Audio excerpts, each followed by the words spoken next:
আমরা আশা করি উনি প্রেসিডেন্টের শপথ গ্রহণ করার পর থেকেই একজন নিরপেক্ষ ব্যক্তিতে রূপান্তরিত হবেন এবং উনি কোনো দলের পক্ষে কাজ করবেন না। উনি দেশের পক্ষে, জনগণের পক্ষে এবং গণতন্ত্রের পক্ষে অত্যন্ত বলিষ্ঠ ভূমিকা পালন করবেন। এটা জনগণের প্রত্যাশা প্রেসিডেন্টের কাছে এবং এটা আমাদেরও প্রত্যাশা।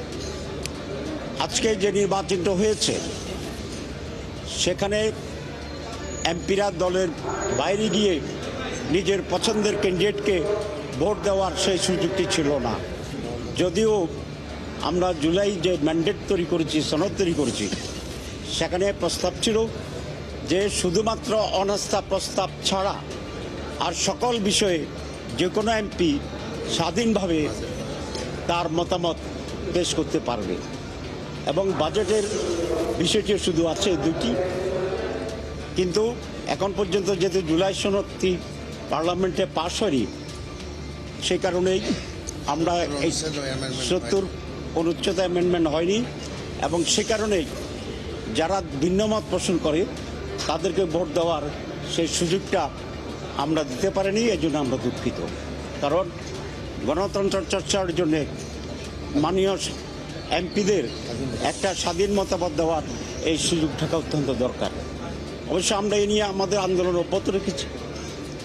আমরা এখনও জুলাই সনদ বাস্তবায়নের জন্যে আপনারা জানেন যে আমরা মাঠে আছি এবং ইতিমধ্যেই একটি লং মার্চও ইতিমধ্যে আমাদের কর্মসূচি ঘোষণা হয়েছে। তো আমরা এই নির্বাচনে অংশগ্রহণ করার পিছনে যে মৌলিক কারণগুলো ছিল, প্রথমটি হচ্ছে দেশের গণতান্ত্রিক চর্চা থাকা উচিত এবং এই সমস্ত চর্চার মাধ্যমে গণতন্ত্র আরও সুসংহত হবে, এটা আমরা আশা করি। 2 নম্বর হচ্ছে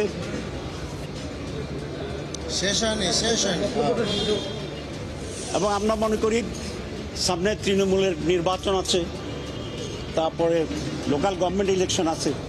এই সমস্ত ইলেকশনেও প্রত্যেকেই তার নিজস্ব মতামত দেওয়ার সেই সুযোগটি যেন থাকে, সেই ব্যাপারেও আমরা সরকারি দলকে উদ্বুদ্ধ করার চেষ্টা করছি, আমরা দাবি জানাচ্ছি এবং সেটা যদি হয় তাহলে গণতন্ত্র আরও বেশি প্রাতিষ্ঠানিক রূপ লাভ করবে বলে আমরা আশা করি। তো আমরা এটা জানতাম যে আমাদের বিজয় সম্ভাবনা একেবারেই ক্ষীণ, যেহেতু পার্লামেন্ট মেম্বারদের রেশিও ভিন্ন রকম আছে। তারপর আমরা করছি এই জন্য যে যেটা আমি বলেছি গণতন্ত্রের চর্চাটা এখানে যাতে ভালো হয়। তো এটা একটা কারণ। 2 নম্বর কারণ হচ্ছে আমাদের হিউজ নাম্বার অফ বিরোধী দলের সদস্য আছে, ইট ইজ অ্যারাউন্ড 90। সুতরাং সেখানে একটি নির্বাচনে অংশগ্রহণ করার মতো একটা সুযোগ যেহেতু আছে এবং এটা পটেনশিয়াল একটা অপরচুনিটি ছিল, সেই জন্য আমরা নির্বাচনে অংশগ্রহণ করেছি। তো আমরা সে আশাবাদ আবারও ব্যক্ত করতে চাই যে নির্বাচিত প্রেসিডেন্ট নিরপেক্ষভাবে, দক্ষতার সাথে এবং দেশপ্রেমের পক্ষে উনি তার ভূমিকা পালন করবেন এবং সরকার, আমরা আশা করি সরকার জুলাই সনদ বাস্তবায়নের জন্য সেখানে ভূমিকা নেবেন এবং এটি একটা আইনগত ভিত্তি এখানে পাবে বলে আমরা আশা করি। দেশের বিদেশের নানা জনের সাথে আমাদের মত বিনিময় হয়।